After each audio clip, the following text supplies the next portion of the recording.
Okay, so today I'm going to be doing another no heat curls tutorial, and this is perfect for the summer. So this is not something that's going to be really great for when you're on your way to school or something like that, when you don't have a lot of time in the morning, but this is a great way to curl your hair with no heat if you're kind of just loafing during the day and then are getting ready for plans at night. And honestly, I feel like it's just like a life mission for me to find a great way to curl my hair without all the inconveniences of like rollers while you sleep, or the headband, or stuff falling out, or elastic bumps, because that's what I kind of found with a lot of the current no heat hair tutorials, is that I would do it and it'd make really nice curls, but then at the bottom of my hair I'd have a really ugly like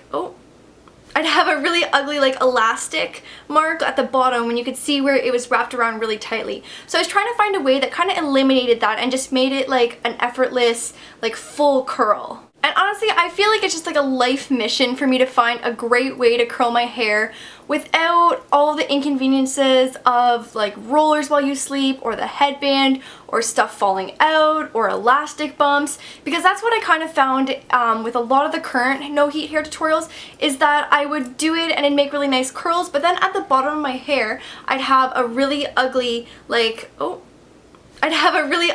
elastic mark at the bottom when you could see where it was wrapped around really tightly. So I was trying to find a way that kind of eliminated that and just made it like an effortless, like full curl. So yes, this was the final result, and you know what? It's not perfect curls. Like there's some that didn't quite make it into the curl, but then there are some that honestly look like they were done with a wand. Like the ones down here ended up turning out really great. So overall, I'm really happy with this method, and it's definitely probably going to be my go-to for a lot of days in the summer when I don't have plans in the morning. So what you're going to need for this tutorial is super simple. You're just going to need 2 of these little silver clips. Obviously they don't have to be silver, but it's the ones that don't have any teeth in the middle. So again, we're not dealing with leaving any kind of unwanted marks in your hair. And then you're going to need 2 little clips just like these ones. They can be a little bit bigger as long as they're going to be tight enough to hold a smaller section of hair.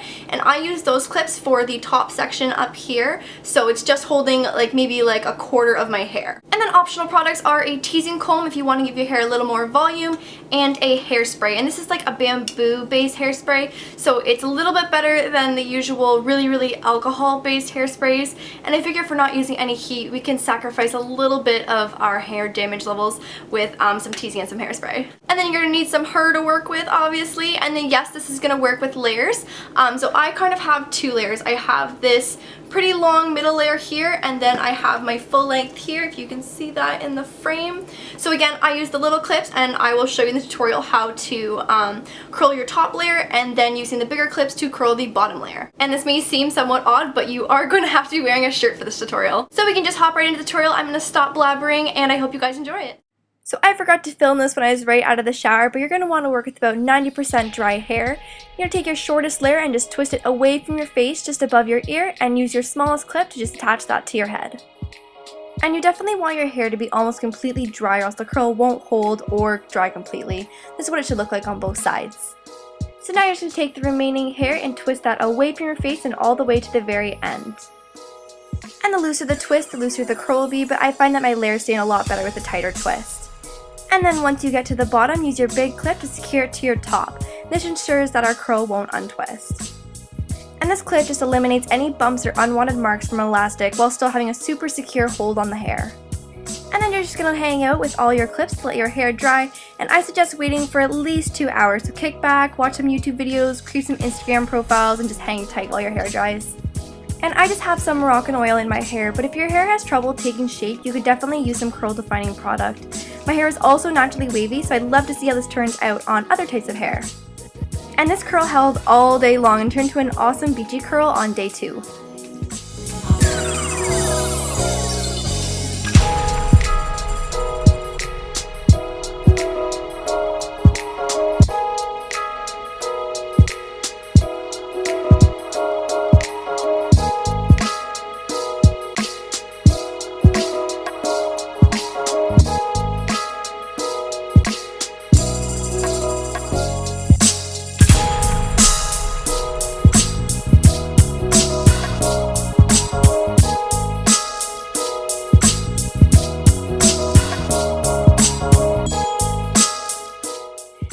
I'm just going to use some of my Garnier Anti-Humidity Hairspray to lock in those curls. And then my hair always seems super flat after the shower, so I'm going to do some back combing on the layer underneath the top layer of my hair, just to add a little more volume to the top.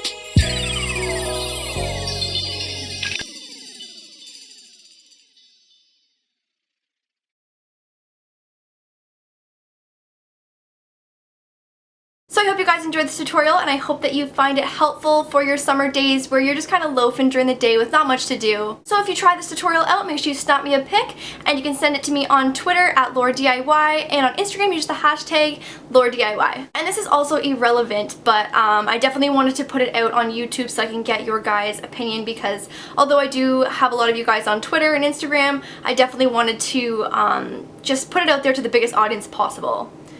So as a lot of you guys know, I launched my iPhone case Lucky Deer cases last Sunday, and a lot of you guys were asking about iPod cases, iPad cases, iPhone 5 and all that stuff, and please check out the FAQ, because honestly I answered every single question you guys have asked me so far on my FAQ, with the exception of a couple that I got back to people via email. But what I wanted to ask you guys is, with the iPhone 5, I do have the option to include that in my next order for the Lucky Deer iPhone case line. But the only problem is that because the per unit cost for me to buy each case is a little bit higher, I'm thinking that each case is going to be $2 more. That's not a final price, but I'm thinking that each one is going to be $2 more per country. So Canada, you'll be $20 for the iPhone 5, US, you'll be $21, and for everywhere else it'll be $24. So let me know what you guys think, because I am going to be making a big order, and I need to make sure that you guys aren't going to have a whole bunch of negative backlash on the prices, because a lot of you guys had lots of good things to say about the new